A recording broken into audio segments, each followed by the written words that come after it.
Hey everyone, welcome back to Rooster's weekly video update. So this week the UK is out of recession, with UK GDP having grown 15.5% for quarter three. Since the announcement of the coronavirus vaccine success rate earlier this week, holiday companies have reported a surge in bookings for 2021, with some experts urging customers to book early to make sure that they get sort of prices before they start to rise. Latest data from travel supermarkets shows that the most popular months for travel in 2021 are currently April and May, after the vaccine is rumored to be rolled out.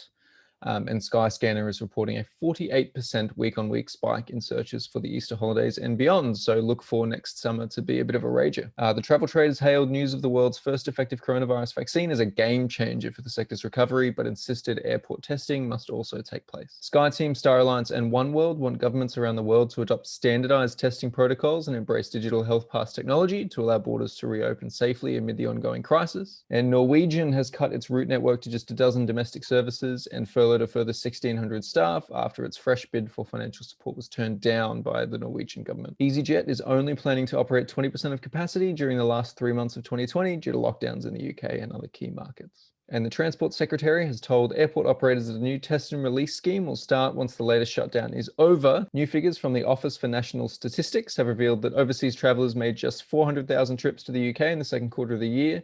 This is down a huge 96% from the same period last year. And the ONS has placed the blame squarely on the pandemic, which is fair.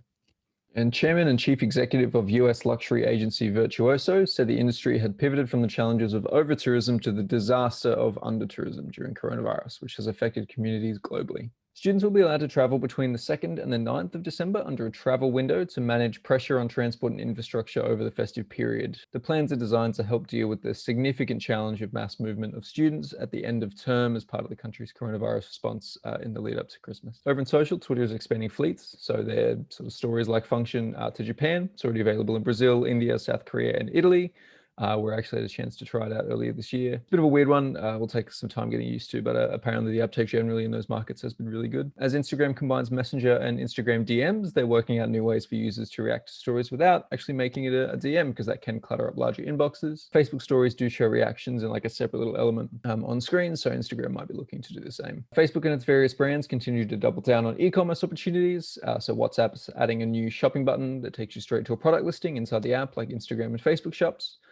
This is really important for India, especially as the government has just approved WhatsApp Pay. So expect some movement there. And if you do any trade with the subcontinent, keep an eye out. And as the holidays approach, Pinterest is just really keen to help you make the most of the platform with their routinely excellent brand resources. They've also published a transparency report flagging what's removed and why in the first half of the year.